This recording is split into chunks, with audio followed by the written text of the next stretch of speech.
Danda'u safaraa keessatti maatii gidduu bakka eenyumaan dhaga'uun barbaadu. Carraa xiqqoo si argatee beekameera ta'e. Waaqayyo warra ololof qabaniin fagootti ittiin morma nama caamne qulqulluun warra gad of deebisaniif ayyaana hin baay'ise. Waaqayyo namoota akkamii ofirra caalchifnee jaallannu barbaada Waaqayyo. Phaawulos maal jedha beektuusi?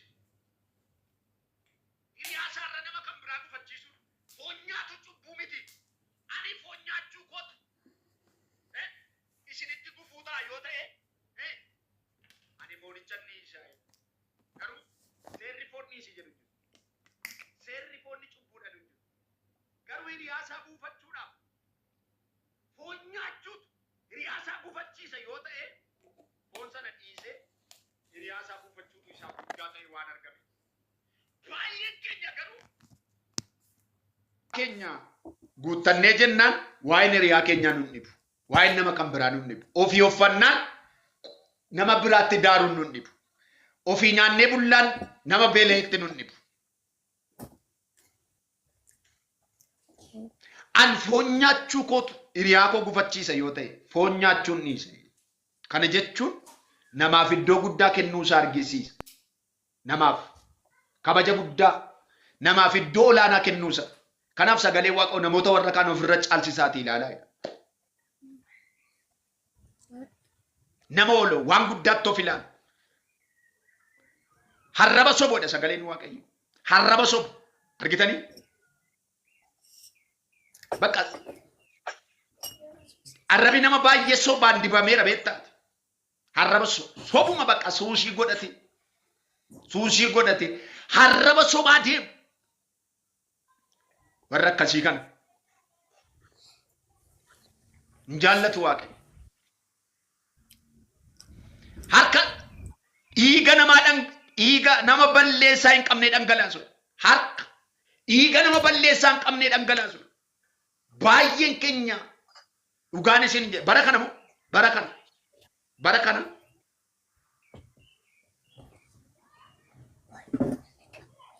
bara kana moo dhiiga namaa dhangalaasaa oola nami keessumaa miidiyaan kun keessumaa miidiyaan kun tiiktookiin kuni lafatti dhiigi nama qulqullaa'aa jigaa oolu.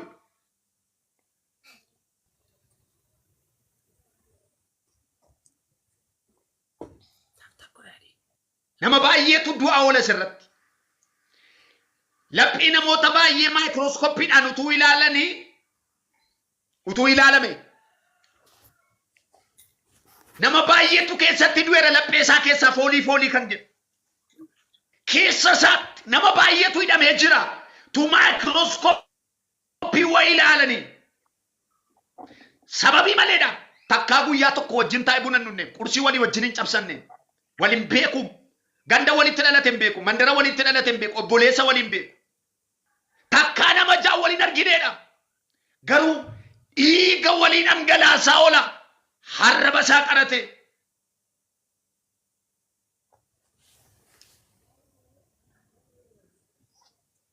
Meeshaa teekinooloojiitiin, boombiitiin, dhukaasa qawweetiin, sinaayiperiitiin, boombiitiin kan dhumaa jiruurra harraba namaatiin dhiigi dhangala'aa jiru bara kana ulfaataadha ijoollee. Ulfaataadha qulqulloota Waaqayyo. Ulfaataadha saba Waaqayyo. Dhugaan isiniin jedha. Guyyaa dhiiga nama balleessaa hin qabne meeqa jiggaa oola miidiyaa kanarra. Adaraa taap sheer gochuudhaan nu gargaaraa akka qabaa jira. Taap sheer godhaame isin haa eebbisu gooftaan. Al tokko nama 32tu jirtu namni 32 keessan hime. Nama 303 qofaadha kan sheer godhee jiru. Mi'al tokko 30 asirra jirtan kun iyyuu koppi liinkii qabadhaame gooftaan isin haa eebbisu. Koppi liinkii qabadhaan illee taapin godhaa qayyee argisiisaa rakkan koon.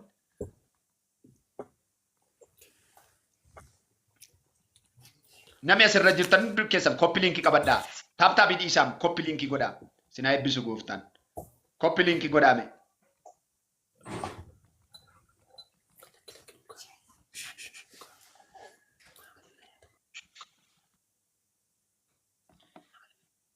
yeroo ma profaayilii isaa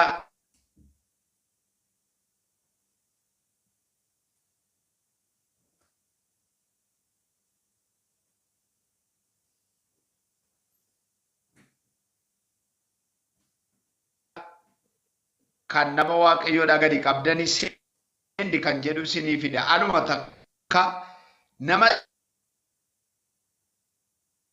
20 fi 30 takkaatti share gochuu ni dandeessu. Profaayilii nama waaqayyoo kana gadi caantu sendi kan jedhu sinii fida. 20 gochuu ni dandeessu.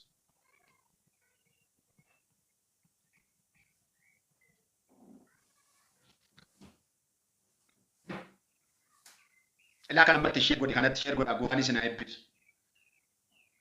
Eebbifamaa.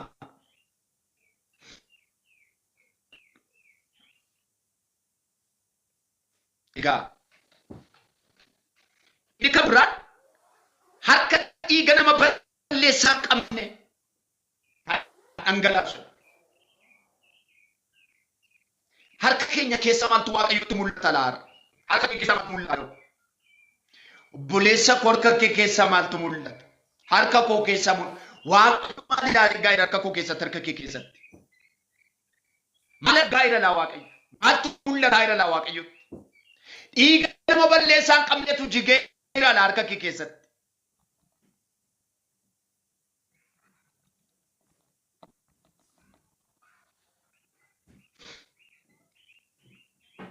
Mi'a tokko akkas jedhame yaa waaqayyo jedhame. Yaa waaqayyo. Nagamu sagaleen koo. Qaqqabamaa jira beektaa gidduu gidduutti meetaaf taabii keessanitti guddaa eebbifamaa. Nagaamaan jiru. Amma nagaa. Ayyo. Gargaari jedhame. Nagargaari. Ameen.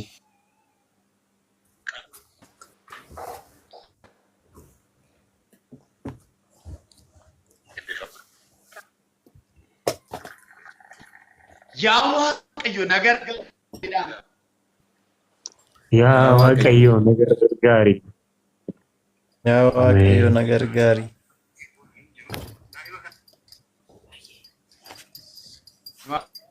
Gargaaru.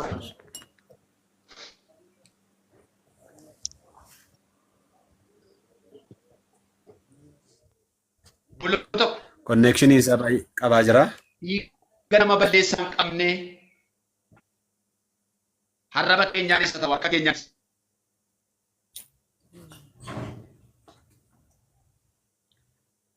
Qayyee argisiisa.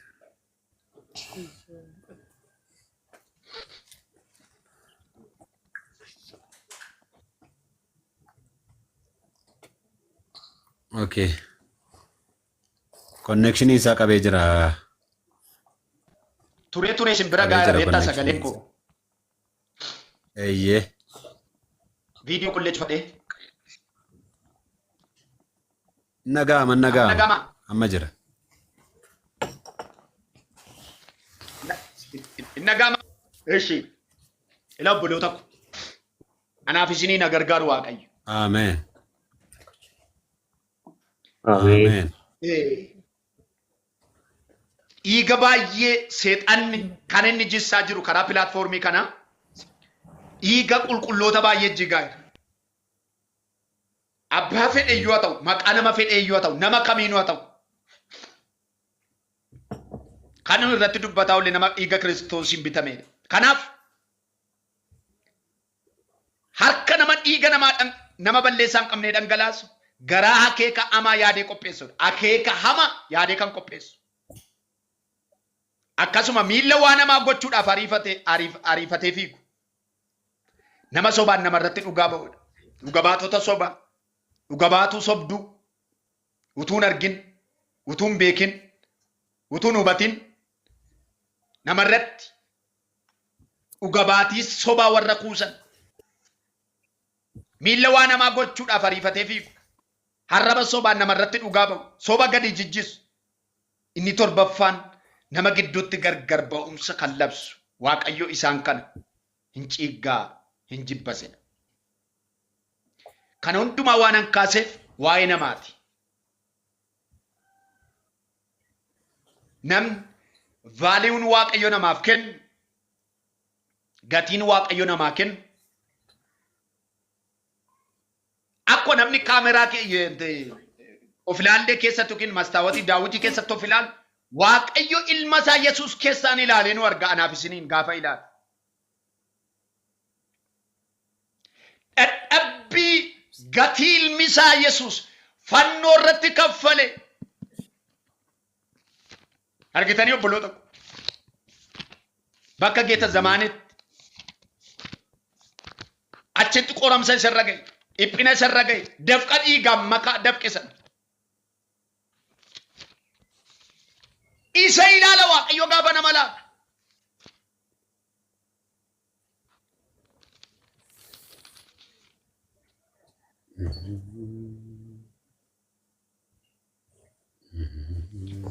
Ilma isaa Yesuus keessaan anaaf siin ilaala Waaqayyo gaafa nu ilaala.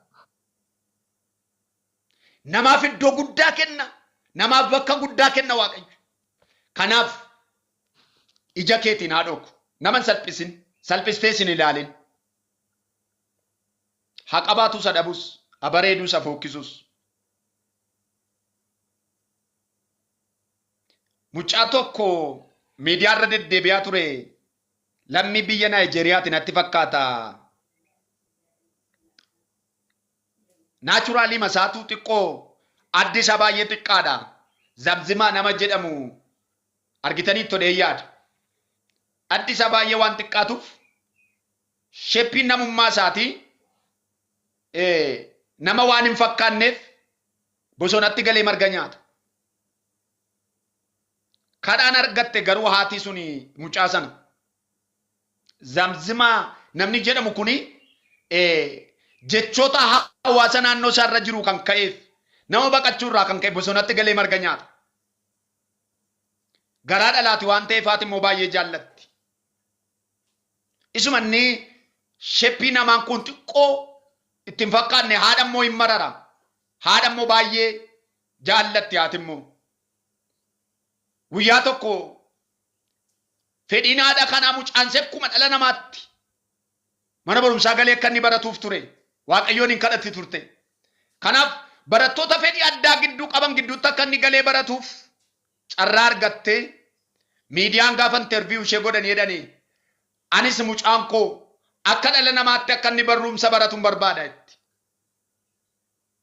Gaafa kana nama wajjin walii galuu hin danda'u mucaan kun. Jecha namaarraa kan ka'e nama baqata.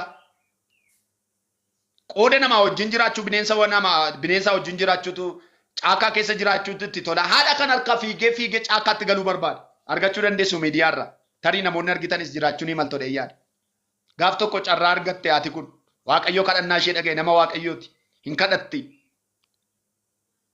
Miidiyaan tokko miidiyaan naannoo sanaa dhufee interviyuu goonaan sababii rakkina qabduuf sababii hiyyummaatiif maqaa mucaa ishee irra kaa'amus waan hin jaallanneef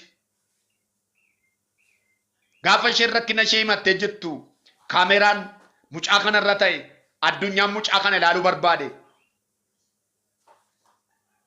Goofandi wanti jedhamu dhaabbati tokko maqaa mucaa kanaan baname addunyaa hundumaarraa namoonni akka gargaaraniif carraa gaafa argattee jettu wayyaa uffatee nama fakkaachuu jalqabee mana barumsaa deemuu jalqabee akka namaatti nama wajjin taa'uu jalqabee haadha isaa wajjin jiraachuu jalqabee mana ijaaraniif haadha isaatiif har'a nama addunyaan kun footoo ka'uudhaaf biratti hawwuudha. Mucaan kun wal caccabsu har'a isa biratti footoo ka'uudhaaf kaleessa saayikooloojii isaa kan miidhe jecha mandaraati, jecha namaati. Kanaaf haadha isaa baqatee gara lagaatti gara bosonaatti marga nyaachuutti fiiga. Gaafa Waaqayyo balbala baneef garuu har'a ofii isaatiitu barattoota fedhii addaa keessaa bahee ofii isaatiin bakka barbaade deema. Shaanxaa isaa fudhatee makiinaa keessa lixa. Baay'ee sin ajaa'iba. Har'a nama bareedaadha bakka.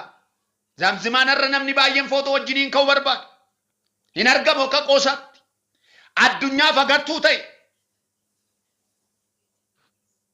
Nama kaleessa bifan qabne, nama kaleessa akka bineensaatti lakkatti fiigu, nama kaleessa namni jaldeessa, bineensa dhalate mandaraa keessatti jedhu. Har'a garuu abbaa qabeenyaati mucaan sun. Haati sisee Waaqayyo gooftaan haa eebbifamu. Kanaaf himee obboloota Waaqayyo gaafa nu ilaalu ilma isaa Yesuus keessaan nu ilaala. Gatii isaa fannoo irratti kaffalame sana. Waan isin ajaa'ibu.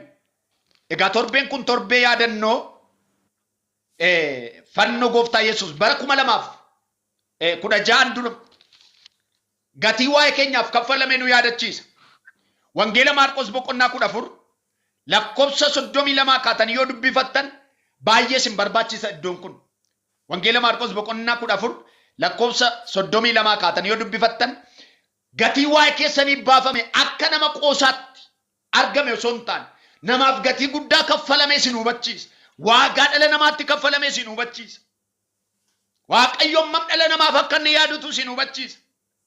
Nama qajeelaaf nama qulqullaa'aa biyyi isaa samiirraa kan ta'e namaaf jedhee samiirraa kan gadi bu'e qoramsa xoofoo namni keessaa dhuguuf malee mucaasaaf dabarsee akka kenne nutti agarsiisa kutaan kun.